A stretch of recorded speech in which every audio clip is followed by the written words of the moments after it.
everyone. Welcome to another episode of Elation Communications podcast on inclusive communications. I'm very excited to discuss our topic today, women leading cultural change, amplifying voices with authentic leadership.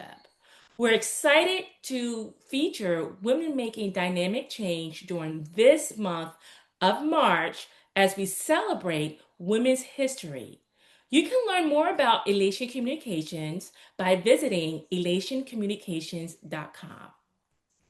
Today, we have an awesome guest speaker, JaNae Fowler, who's here to discuss more about her important, impactful work advancing underserved communities. JaNae Fowler is a senior specialist for affiliate business partners at the National Association of County and City Health Officials.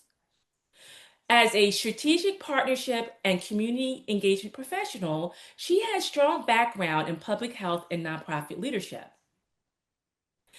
At NACCHO, she manages and grows national partnerships that support local health departments across the country. With a passion for equity and access, JaNae's work focuses on building meaningful connections between organizations and the communities they serve. She has successfully expanded partner engagement, strengthened collaborative initiatives, and led efforts that amplify the voices and needs of underserved populations. Known for her relationship building approach, JaNae brings a unique ability to bridge the gap between national strategy and local impact, ensuring that partnerships are not only effective, but also inclusive and community centered. In addition to her work in public health, JaNae is the founder of A Perfect Setting Catering and Event Planning, where she creates intentional, high quality experiences that are both memorable and accessible. Across all of her work, she is driven by a commitment to creating spaces where people feel seen, valued, and connected. So, welcome, JaNae. We're so glad to have you join us today. Thank you, Jerica. I'm just thankful and thank you for having me. Like you said, my work really sits at the intersection of community partnerships and purpose. So I'm looking forward and excited about this conversation. So am I. So, is there anything else you'd like to share about yourself so our audience can get a chance to know you better? I mean, I've just been, I guess, throughout my career, I have just been focused on building meaningful connections between organizations and communities. I'm very passionate about, those that have been historically overlooked. So for me, leadership is about listening and showing up with authenticity and then making sure the voices we amplify actually influence outcomes. And so across both of my spaces within my community engagement and my catering business, my passion is the same. I like to bring people together in ways that make them feel seen, valued, and connected. Okay, JaNae, thank you again for being with us today. So let's jump into our interview questions. So, your work sits at the intersection of community engagement, public health, and partnerships. So, can you share what first inspired your commitment to advancing underserved communities? What really shaped my commitment was my lived experience. I mean, I grew up in communities where support systems what really mattered, whether it was family, church, and being accessible to people who cared. But I also saw firsthand what happens when resources aren't equally available. So as I got older and more wiser and started stepping into my career, especially like currently in public health and partnerships, I realized that many underserved communities aren't lacking resilience. They're really just lacking access, advocacy, and visibility. So that's what drives me. And so I wanted to be a bridge, connecting those organizations to communities in ways that are just transactional, but transformational. So my work is just more so about making sure people feel seen, heard, and supported in a real way. Yes, and I think this is why your work is so important to highlighting on our inclusive communications podcast, because essentially that is what inclusive environments create. So thank you for sharing that. And I really love the idea of how public health applies to everyone, yet it still must be tailored to each community group because everyone has different public health needs. And Right. so thank you for sharing. The next question is, women often lead transformative work in spaces that have historically been male dominated. What leadership lessons have helped you navigate and influence those environments effectively? So one of the biggest lessons that I've learned and have stuck with me is that you don't have to shrink yourself to be effective. You just have to be grounded.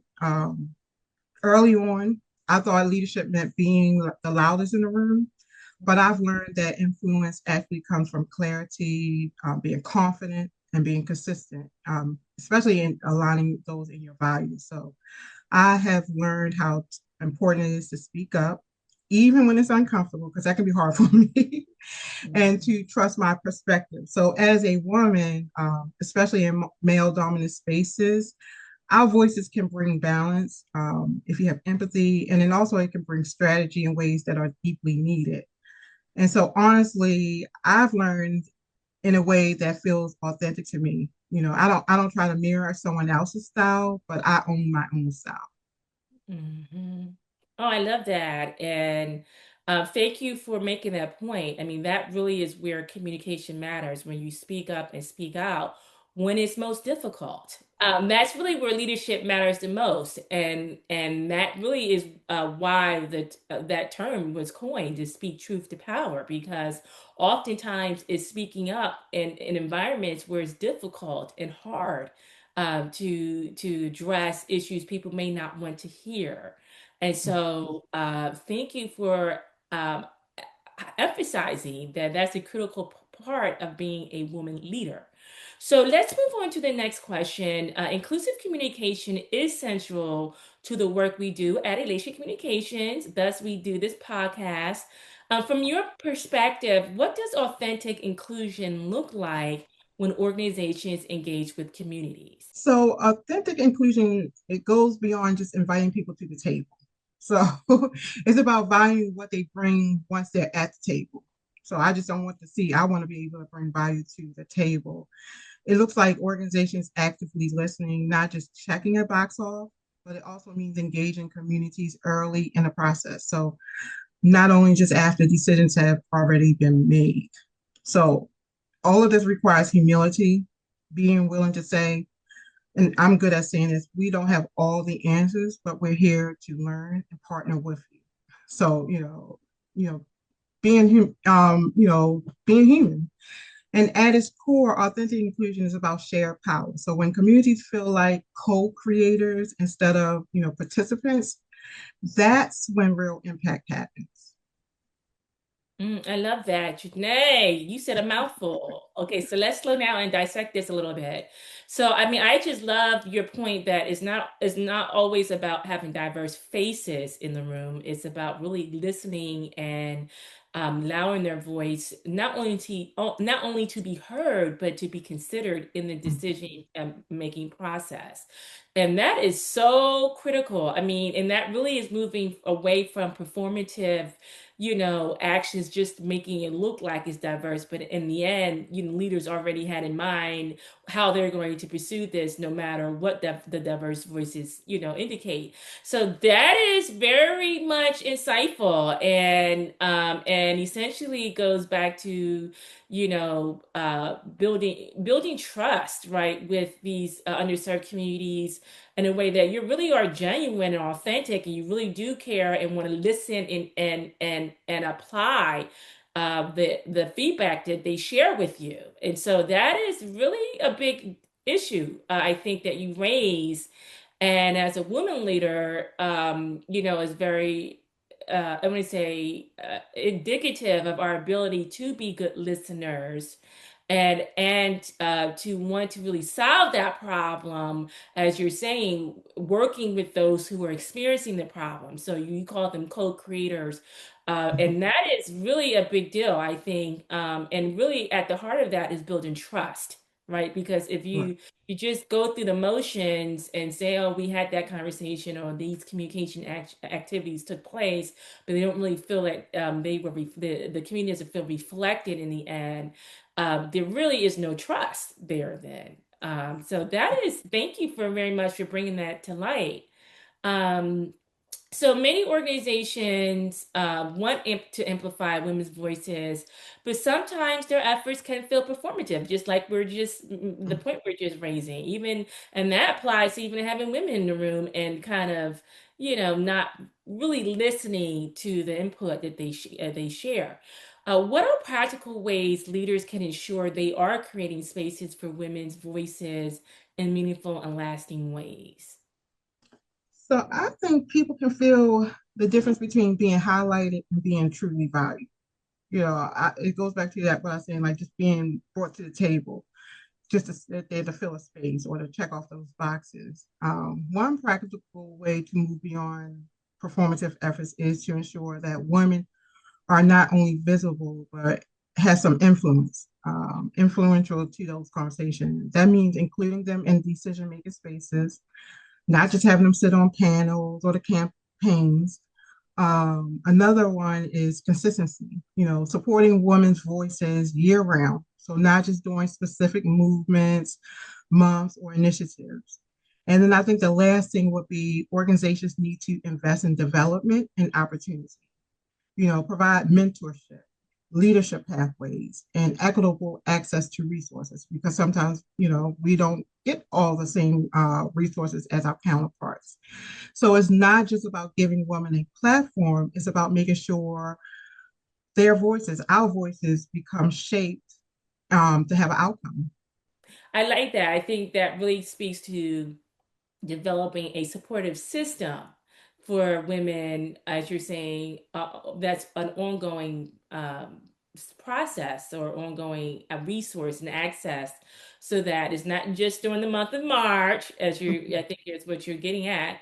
But and that's very critical, I think, too, because having you and I both have been women leaders in organizations, and without the support to even execute the assignments that we were to do, it makes it very challenging to Mhm. be successful and to be effective, right? So, removing barriers, that allow these women to excel and to again be successful.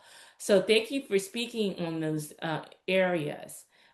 So your work involves collaboration with state and local partners as well as grassroots organizations. What strategies have you found most effective in building trust across such diverse stakeholders? So I tell people that I'm a nurturer, and I help foster relationships. That's kind of my background. But trust is built through consistency, transparency, and also follows. In my work, I've learned that relationships come before results. So you can't walk into communities or partnerships expecting immediate buy-in. That's where you nurture and you foster those relationships. You have to take the time to listen and understand their needs.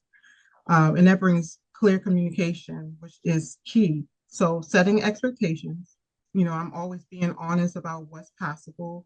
And then I'm following through on commitments. And then I always approach partnerships with respect. So for each stakeholder's perspective, whether it's a national organization or a grassroots group, everyone brings value. And I let them know that. And by that, whatever their work is doing is valuable to what we need. And then that's when trust grows and when people feel that, when they're feeling trustworthy and valued. Hmm. Okay, well, thanks for sharing. I mean, I think that is how the work is done, right? If people don't feel valued, they don't stick around for the long term, and so, and then thus that's a challenge to creating consistency. because there's either high turnover or there's just having to restart that process of building new connections because people are coming and going because they don't feel valued. So resilience is often a defining trait of women leaders driving social change. Can you share a moment in your career when resilience was critical and what you learned from that experience? Yeah, so I've had several moments in my career, but I've had moments in my career where I felt overwhelmed and questioned whether I was in the right space. Am I sitting at the right table? So, especially when navigating those environments, that felt unclear and challenging for me. So, one of my most recent experience really pushed me to lean into resilience. I had to learn how to set boundaries. I had to prioritize my well-being, but at the end of the day, I still showed up with excellence. And what I learned is that resilience isn't just about pushing through, it's about knowing when to pause, reset, and then also to realign with my purpose. And that experience has strengthened my confidence, and it's also reminded me that I can navigate difficult situations without even losing myself in the process. Oh, well said, JaNae. That was fabulous, and I love the point you made about realigning with your purpose, because really that's the true essence of successful women leaders is that they are fulfilling their purpose, right? And not allowing challenges to deter them from their purpose.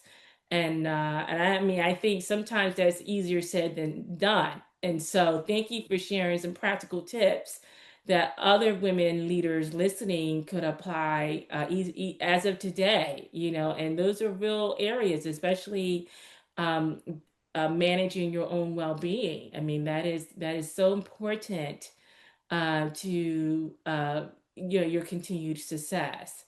So, looking ahead, what advice would you offer to the next generation of women leaders who want to influence cultural change and advance equity in their fields? So this might be an old cliche, but it still works. So my biggest piece of advice is that know who you are before the world tells you who to be. Stay grounded in your values because that will guide your decisions when things get complicated. Remember, it goes back to remember your purpose. Um, also don't wait for permission to lead. Your voice, your perspective, and your ideas are already valuable. And then, most importantly, what I found helpful for me is building relationships. Seeking out mentors or people who are doing the same thing that I want to do and be open to growth, but don't dim your light to fit into spaces that weren't designed for you. And then I guess the last tip would be probably most importantly, take care of yourself because you can't pour into others if you're running on empty.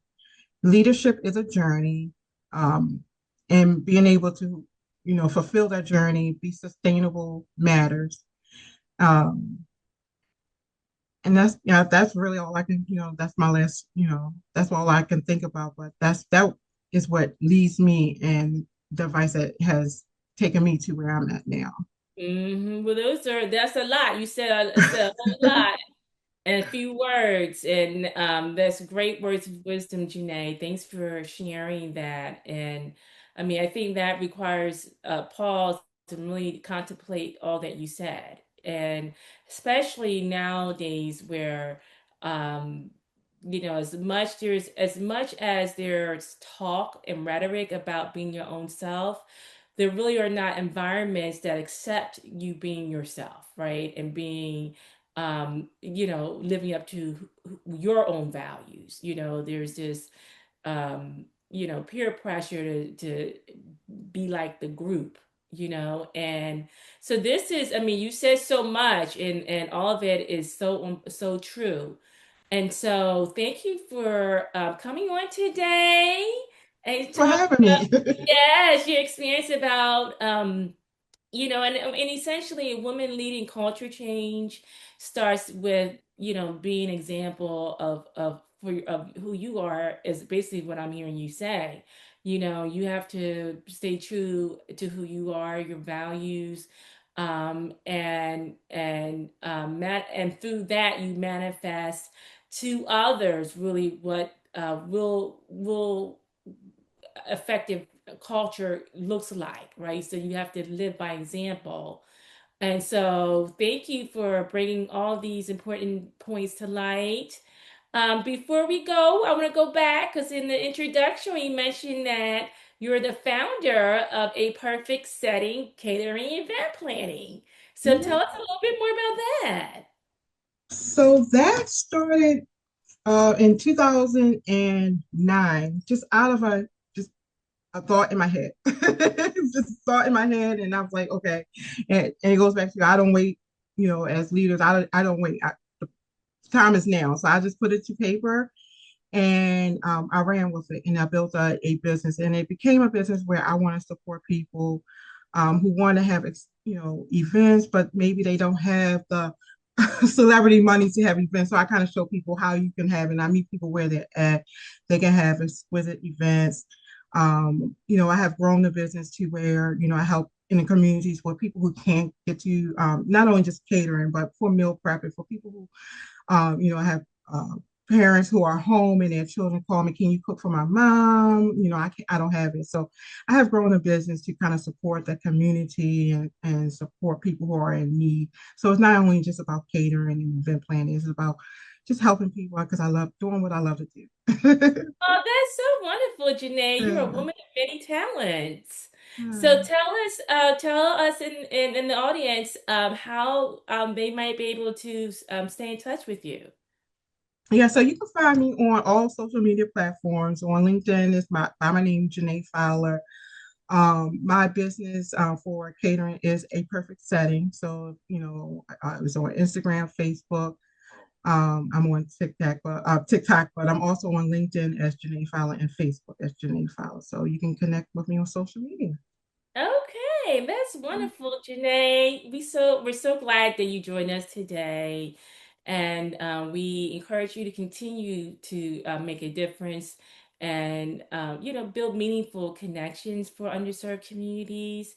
And I'm sure your impact is goes a much longer way than you may even think. And so, thanks so much for joining us today. I mean, public health is really the foundation of any of human life, really, because without good health, it's hard to function well in all areas of life. So thanks so much for your contributions in that way, and we hope that you'll come back and talk with us again soon. Absolutely. Thank you for having me again, Jerica. Yes, thanks, Janae. So, to our audience, you may follow Elation Communications on Instagram, Twitter, and Threads at Jerica Talks. We're on YouTube at Elation Communications, LinkedIn at Elation-Communications, and Facebook at Elation Comms. And until next time, become an inclusive communicator.